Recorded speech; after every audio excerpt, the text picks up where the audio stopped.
حضرت انس نام اس کے راوی ہیں، وہ فرماتے ہیں کہ جب کوئی آدمی گھر سے نکلتے وقت بسم اللہ توکلت علی اللہ لا حول ولا قوت الا باللہ، چھوٹی سی دعا ہے، بسم اللہ توکلت علی اللہ لا حول ولا قوت الا باللہ پڑھ لیتا ہے، اس کو کہا جاتا ہے کہ تمہیں ہدایت دی گئی اور تمہاری طرف سے شر کی کفایت کی گئی اور تمہیں مصائب سے بچا لیا گیا۔ یعنی اللہ اس کے بارے میں فرماتے ہیں کہ اس بندے کو ہدایت دی گئی، اس کو شر سے بچا لیا گیا، تو شیطان اس سے دور ہٹ جاتا ہے۔ شیطان کہتا ہے میں اس بندے کا جب کچھ بگاڑ ہی نہیں سکتا تو میں اس کا پیچھا کس لیے کروں؟ تو دیکھیے گھر سے نکلتے ہوئے دعا پڑھنے سے انسان شیطان کے داؤ سے بچ جاتا ہے۔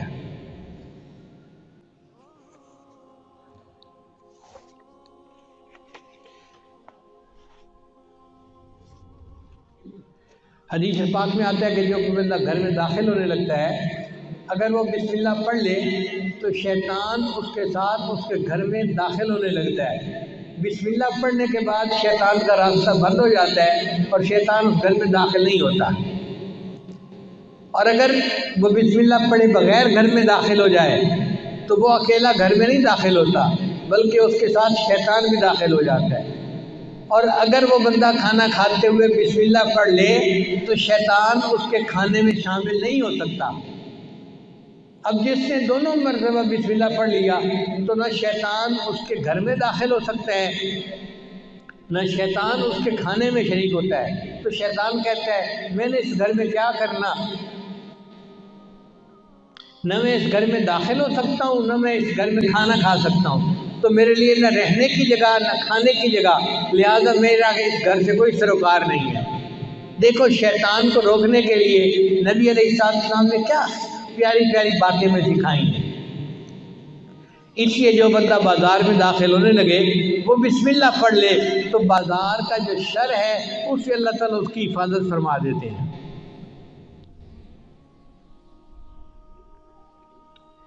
اسی حدیث پاک میں آتا ہے کہ انسان کھانے سے پہلے اگر بسم اللہ پڑھ لے تو شیطان اس کے کھانے میں اس کے ساتھ شریک نہیں ہو سکتا۔ نبی علیہ السلام ایک مرتبہ دسترخوان پر بیٹھے تھے تو ایک چھوٹی بچی آئی اور اس نے آ کے کھانے میں ہاتھ ڈالنا چاہا تو نبی علیہ السلام نے اس کو روک دیا۔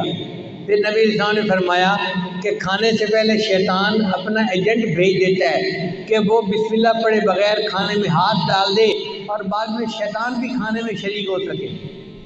اس لیے جب کھانا شروع کرو تو بسم اللہ پڑھ کے شروع کرو تاکہ شیطان اس میں شریک نہ ہو سکے۔ چنانچہ واقعہ کتابوں میں لکھا ہے کہ دو شیطان آپس میں ملے، ایک بڑا موٹا تازہ تھا مشٹنڈا تھا اور دوسرا بہت ہی دبلا پتلا تھا۔ تو اس نے پوچھا مشٹنڈے نے کہ سناؤ بھائی تم کیوں اتنے کمزور ہو؟ اس نے کہا یار میں جس بندے کے ساتھ ہوں نا وہ بندہ بسم اللہ پڑھ کے گھر میں داخل ہوتا ہے تو میں اس کے گھر میں داخل ہی نہیں ہو سکتا۔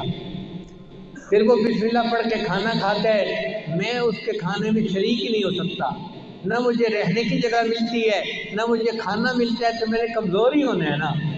تو اس پر جو موٹا شیطان ہوتا ہے نا وہ کہکا لگاتا ہے اور کہتا ہے کہ اچھا میں تو ایک کافر کے ساتھ رہتا ہوں، اس کو بسم اللہ کا پتہ ہی نہیں، میں اس کے گھر میں بھی اس کے ساتھ داخل ہوتا ہوں اور میں اس کے کھانے میں بھی شریک ہوتا ہوں، اور جب وہ اپنی بیوی سے ہم بستری کرتا ہے میں بھی اس کی بیوی کے ساتھ ہم بستری میں شریک ہوتا ہوں، اس لیے اس کی اولاد نافرمان پیدا ہوتی ہے۔ تو بسم اللہ کو بھولنے سے کتنے نقصان ہم اٹھا لیتے ہیں۔ اس لیے کھانے سے پہلے بسم اللہ کا پڑھنا بہت ضروری ہے۔